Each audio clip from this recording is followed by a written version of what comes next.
Next है know your audience. हर बंदा जो इफेक्टिवली कम्युनिकेट कर पाता है वो अपने ऑडियंस को समझता है।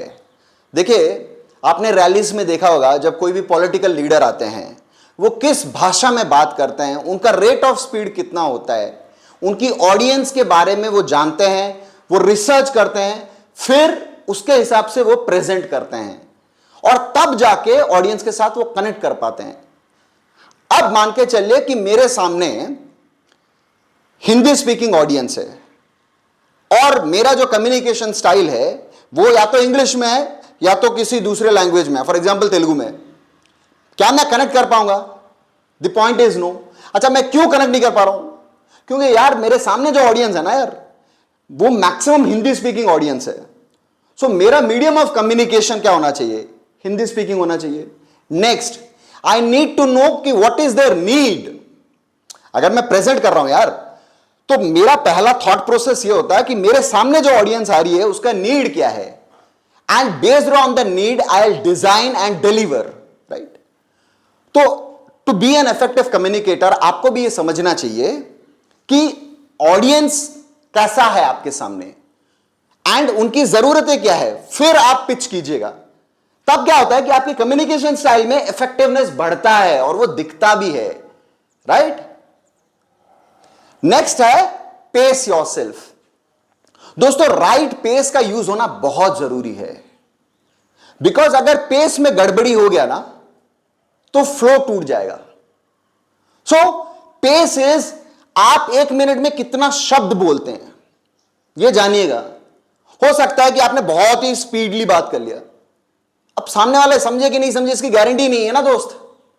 नहीं, आपने वर्ड्स पर मिनट काउंट किया कि नहीं यार जनाब, मेरे को 1 मिनट के हिसाब से मेरे को मैक्सिमम 50 शब्द बोलने हैं ना। ये क्या होता है, ये प्रॉपरली सामने वाले को सुनाई देता है और उसका जो रेट ऑफ स्पीड है, उसका जो वॉइस है, उसका जो इंटोनेशन है, उसका जो डिक्शन है, वो कनेक्ट कर पाता है लोगों के साथ। So pacing yourself is also important if you want to become an effective communicator, right? Next is demonstrate genuine intent. देखिए, पर्पस क्लियर होना जरूरी है। अगर आप किसी बंदे के साथ या फिर किसी बंदी के साथ कम्युनिकेट कर रहे हैं तो आपका पर्पस क्लियर होना जरूरी है कि आप क्यों कम्युनिकेट कर रहे हैं।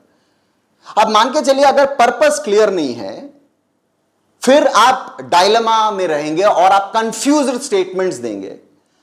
जब आप कंफ्यूज्ड स्टेटमेंट्स देने लगते हैं तो आपका बॉडी लैंग्वेज, आपका वॉइस, आपका आई कांटेक्ट, तीनों में गड़बड़ी आ जाती है। So then what happens is the connect fails. हमें यह समझना बहुत ही जरूरी है कि मेरा इंटरेस्ट और मेरा इंट्यूशन क्लियर है।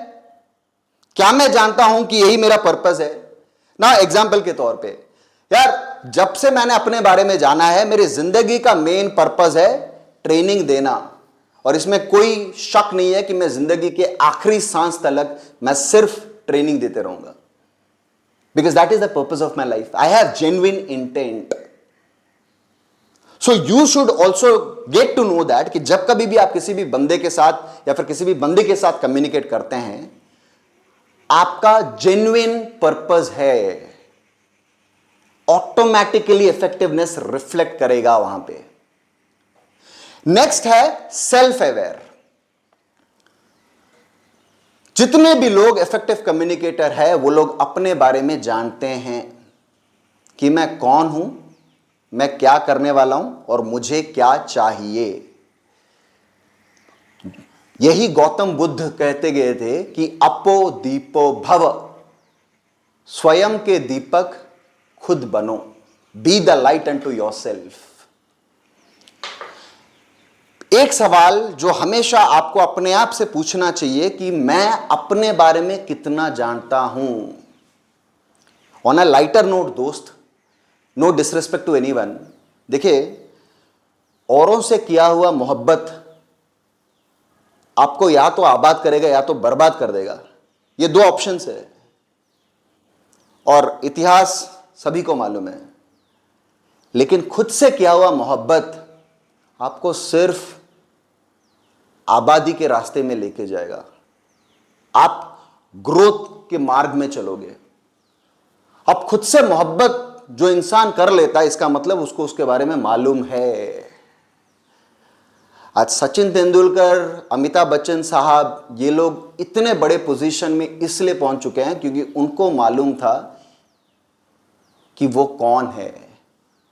सेल्फ अवेयरनेस, खुद को जानिए, अपने अंदर की तरफ थोड़ा नजर घुमाइए और अपने आप से सवाल पूछें कि मैं हूं कौन यार, मेरे को चाहिए क्या, मेरे को करना क्या है। बस रेस में भागें यार, बोले जाना इधर है, जाना इधर है, जाना इधर है। अरे यार मेरे को तो खुद नहीं मालूम कि मेरे को कहां जाना है यार, लेकिन मेरे को 10 सवाल बोले यार और जवाब भी दे। तो इसका मतलब क्या है कि मैं इफेक्टिवली दूसरे से बातें नहीं कर पाऊंगा। क्यों? क्योंकि मैंने खुद को ही नहीं जाना यार। अब मैं प्रॉब्लम में गिरने वाला हूं, राइट? सो हर बंदा जो इफेक्टिवली कम्युनिकेट करता है उसको मालूम है उसके बारे में, राइट? नेक्स्ट है प्रैक्टिसिंग इमोशनल इंटेलिजेंस। देखिए, इमोशन एक बहुत बड़ा टर्म होता है रिश्तों को बनाने में और उसको मुकम्मल रखने में।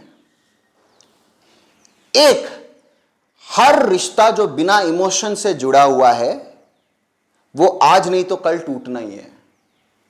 अच्छा, मैं आपको एक चीज बताता हूं यार, आप बोलेंगे कि भक्ति बड़ी या शक्ति बड़ी। अगर यह सवाल आपके दिमाग में आता है तो सबसे बड़ा है भक्ति। क्योंकि अगर मेरे को भक्ति नहीं करनी है तो फिर मेरे को शक्ति आए कहां से मालिक यार? क्योंकि भक्ति में होना क्या है, भक्ति इमोशन से जुड़ा है यार। वो एक कहावत है कि तलाश ना कर मुझे दर बदर की गर्दिशों में। ध्यान देना दोस्त, तलाश ना कर मुझे दर बदर की गर्दिशों में। अगर तेरे दिल में नहीं तो कहीं नहीं हूं मैं, तो ढूंढता रहता है मुझे पत्थरों में। दोस्त, मैं कहना यह चाहता हूं यार कि जो बंदा भक्ति के मार्ग में गया है, जो भाव से जुड़ा है, उसको प्रभु का आशीर्वाद मिलना ही मिलना है और शक्ति उसका बाई प्रोडक्ट बन जाता है। सो connect with people with emotions which will make you become an effective communicator. और lastly, they can adapt to any situation. जो बंदा effectively communicate कर पाता है ना यार, वो situation के हिसाब से अपने आप को ढाल लेता है, परिस्थिति के अनुकूल। एक होता है कि परिस्थिति के विपरीत जाना। अच्छा, जब आप परिस्थिति के विपरीत जाते हैं तो क्या होता है? आपका कम्युनिकेशन फेल हो जाता है यार। लेकिन आप परिस्थिति के अनुकूल में गए हैं, आपने सिचुएशन को समझा, उसके हिसाब से आपने मॉडिफाई किया। अब सेल्स वाला बंदा जो गिराड़ साहब है, जिन्होंने कार बेचने में गोल्ड मेडल की प्रसिद्धि प्राप्ति की, अब ये इफेक्टिव कम्युनिकेट कर पाते हैं क्लाइंट के साथ क्योंकि वो पहला चीज है कि वो सामने वाले को समझ लेते हैं। बोले जवाब नहीं देना, ना ना ना ना ना, पूछना सवाल है। क्योंकि जब मैं सवाल पूछूं तो इसका मतलब है मैंने आपका माइंड रीड कर लिया, और अगर मैंने आपका माइंड रीड कर लिया तो मैं उसके हिसाब से मैंने अपने आप को मॉडिफाई कर दिया। जो मैं कहना चाहता था वो तो मैं कहूंगा, लेकिन आपके कहने के हिसाब से कहूंगा। सो इसका मतलब मैं आपसे इजाजत लूंगा और फिर मैं अपनी सोच को बदलूंगा और तब जाके मैं आपसे वार्तालाप करूंगा, तब जाके इफेक्टिवनेस आता है कम्युनिकेशन में। ठीक है दोस्तों, तो ये था क्या, characteristics of N effective communicator.